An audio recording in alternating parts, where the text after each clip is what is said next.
మీ బాబులో డెఫినెట్‌గా there is problem ఉంది. అది చిన్నప్పుడే మీరు కరెక్ట్ చేయాల్సింది చేయలేదు.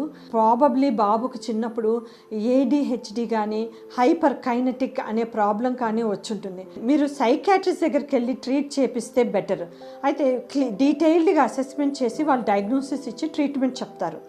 దీంట్లో ఏడీహెచ్డీలో ఉన్న వాళ్ళకి ఇంకొక సమస్య ఏముంటుందంటే డ్రగ్స్ ప్రాబ్లం ఉంటుంది. ఒక టీనేజ్కి వచ్చిన తర్వాత కాలేజీలలో, స్కూళ్ళల్లో, ఫ్రెండ్ సర్కిల్లో డ్రగ్స్, సిగరెట్స్కి అలవాటు పడే ఛాన్స్ ఉంది. ఎస్పెషలీ ఏడీహెచ్డీ లాంటి ప్రాబ్లం ఉన్నవాళ్ళు. వీళ్ళు ఏం చేస్తారు, మీకు తెలియకుండా డ్రగ్స్ తీసుకుంటున్నాడేమో, ఇంట్లో నుంచి డబ్బులు దొంగ చేస్తున్నాడంటే ఆ డ్రగ్స్ కొనుక్కోవటానికేమో. ఇది కామన్ రీజన్. అదే అని నేను అనడం లేదు, అదే ప్రాబ్లం ఖచ్చితంగానే నేను చెప్పలేను.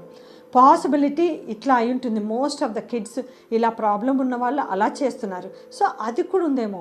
మీరు ఒక్కసారి డీటెయిల్డ్గా ఎక్స్ప్లోర్ చేయండి. ఎవరితో తిరుగుతున్నాడు, ఏం చేస్తున్నాడు, కాలేజ్లో ఫ్రెండ్షిప్స్ ఎలా ఉన్నాయి, అతని ఫ్రెండ్ సర్కిల్ కాలేజ్ అయిపోతే ఇన్ జనరల్గా ఫ్రెండ్ సర్కిల్ ఎలాగుంది, ఏమన్నా డ్రగ్స్ ఛాన్స్ ఉందా, ఇంట్లోంచి దొంగ చేస్తున్నాడు అంటే ఏం చేస్తున్నాడు, కొంచెం మీరు గమనించి ఇన్వెస్టిగేట్ చేసి మీరు చేయగలిగితే ఆ ఇన్ఫర్మేషన్ తోటి సైకియాట్రిస్ట్ దగ్గరకు వస్తే వాళ్ళు క్లియర్ పిక్చర్ ఇస్తారు. మీ బాబు రాను అని అంటే మీరే పేరెంట్స్కి వెళ్ళి సైకియాట్రిస్ట్తో డిస్కస్ చేసి ఒక సొల్యూషన్, నెక్స్ట్ స్టెప్ సొల్యూషన్ కూడా అవకాశం.